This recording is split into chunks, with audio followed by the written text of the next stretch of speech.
E Jesus diz ali no 25 e 28. Ai de vós, escribas hipócritas, pois que limpais o exterior do corpo e do prato, mas o interior está cheio de rapina e iniquidade. A definição visual da hipocrisia. O copo e o prato, o cesto ai. O que é o exterior? Limpo, polido, pureza ritual. O interior, cheio de rapina e intemperança. Limpe primeiro o interior e o exterior naturalmente será limpo. E ali entra no sétimo ai, que é relacionado então ao sepulcro caiado. O exterior, uma tumba caiada de branco brilhante, para evitar impureza ritual. Por dentro, está cheio de ossos secos de mortos de toda imundícia. E aqui diz: ai de vós, escribas e fariseus hipócritas, pois que sois semelhantes a sepulcros caiados, que por fora realmente parecem formosos, mas internamente estão cheios de ossos mortos e de toda iniquidade. Essa prática era feita muito antigamente, que era a prática de pintar o túmulo. Então o que eles faziam? Eles pintavam o túmulo como se fosse hoje com um cal, e esse cal brilhava muito os túmulos. O que era isso? Diante de todo aquele ato deles ir para o templo fazer as suas orações, esse ato de pintar os túmulos demonstrava que eles teriam que tomar cuidado de passar por aquele lugar, porque se eles passassem por aquele lugar, eles seriam contaminados por aquele túmulo que estava ali. Então, era uma forma de demonstrar, como se fosse uma placa hoje de sinalização. Se eu chego num trevo, ali tem uma placa demonstrando uma encruzilhada. Assim era também um túmulo, era para representar que eles não deveriam chegar perto daquele túmulo porque estava contaminado devido àquela ação. Então, Jesus demonstra que eles eram daquela forma como túmulo. Estavam bonitos por fora, branco, brilhante, mas estavam cheios de ossos de imundícia por dentro. Essência da hipocrisia é a aparência de santidade, a corrupção moral é a morte espiritual, a sujeira é os ossos. A essência da hipocrisia é a aparência de santidade, a tinta branca é o polimento, mascarando a corrupção moral e a morte espiritual, a sujeira é os ossos.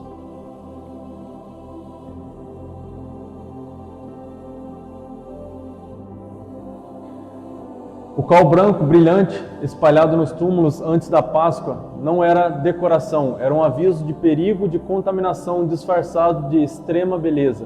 A palavra grega para hipocrisia é hipócrisis, o termo técnico para um autor de teatro de máscaras.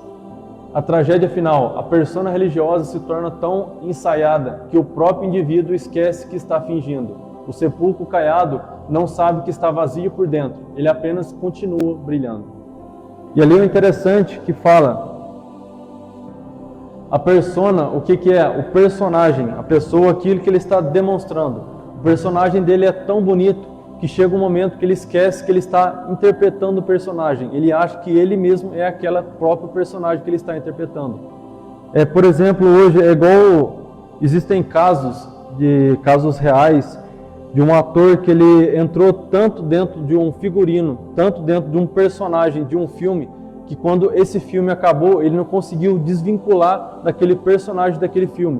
E como consequência, depois de um tempo, ele acabou se matando porque ele não conseguiu desvincular daquele personagem, porque aquele personagem era um personagem maligno, então ele achou que ele era maligno, então acabou que ele se matou através de influências malignas.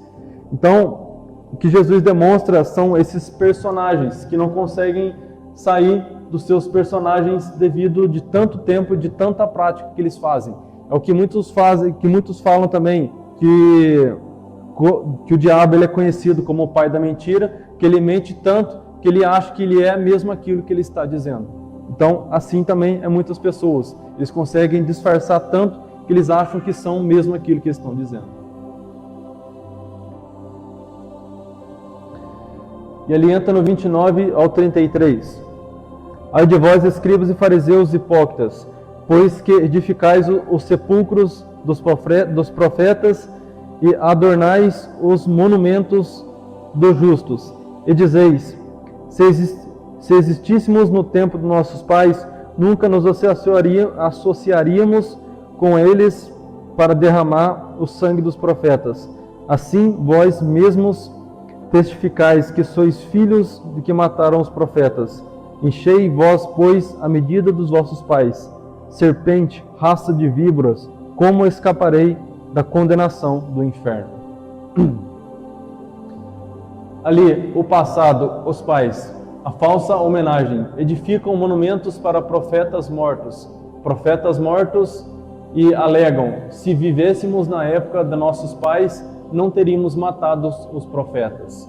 Então, o que eles falavam para Jesus? O que Jesus traz de ensinamento? Eles diziam que se lá atrás eles tivessem vivido lá atrás, eles não teriam feito aquilo que fizeram com os seus pais na fé naquele tempo. E Jesus fala, ao dizer nossos pais assumem a linhagem. Honra os mortos, mas perseguem e mataram o maior dos profetas vivo no presente, que nesse caso é Jesus. Enchei a medida dos vossos pais. Não é um insulto serpentes e raça de víboras. Não é um insulto impulsivo. É um diagnóstico espiritual rigoroso. Ecoa as palavras exatas de João Batista, Mateus 3,7. Indica que a natureza que os movia era o engano, serpente, e do veneno, víbora. Então, Jesus está mostrando naquele momento, se nós fôssemos falar nas nossas palavras do dia de hoje, seria como se nós estivéssemos chamando, Jesus estivesse chamando aquelas pessoas de falsas.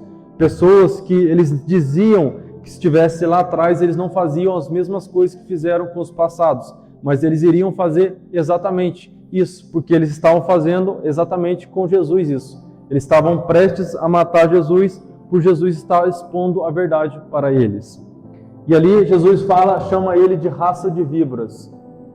E é o mesmo termo que João Batista usa naquele batismo. E muitos acham que João Batista usou aquele momento raça de víboras para dizer para aquelas pessoas que não eram batizadas. Mas Jesus estava dizendo exatamente para aquelas pessoas conhecedoras da lei, que eram os fariseus, os escribas, que eram pessoas que conheciam a lei, mas estavam lá para achar alguma coisa para poder acusar João Batista. E João Batista chama eles também de raça de víboras.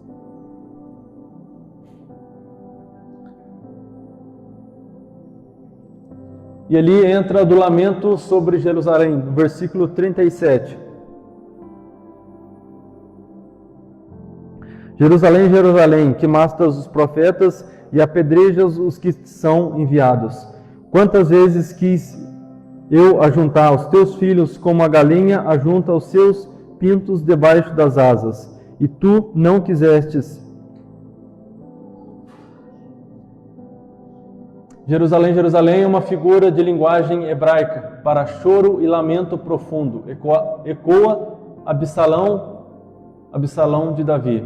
Então, sempre que retrata ao longo da Bíblia a repetição de 2 vezes ou mais de uma palavra, retrata algo para se prestar atenção. Então, Jesus fala ali, Jerusalém, Jerusalém. É como se Jesus estivesse falando, presta atenção, quantas vezes eu quis que vocês fossem diferentes. Eu quis te colocar debaixo das minhas asas, proteger cada um de vocês, mas vocês rejeitaram. Então, Jesus traz isso. E ali mostra a imagem da galinha e pintinhos, é símbolo de abrigo, calor e proteção, divina absoluta contra o predador. E tu não quisestes o contraste dilacerante entre o anseio divino de salvar e a resistência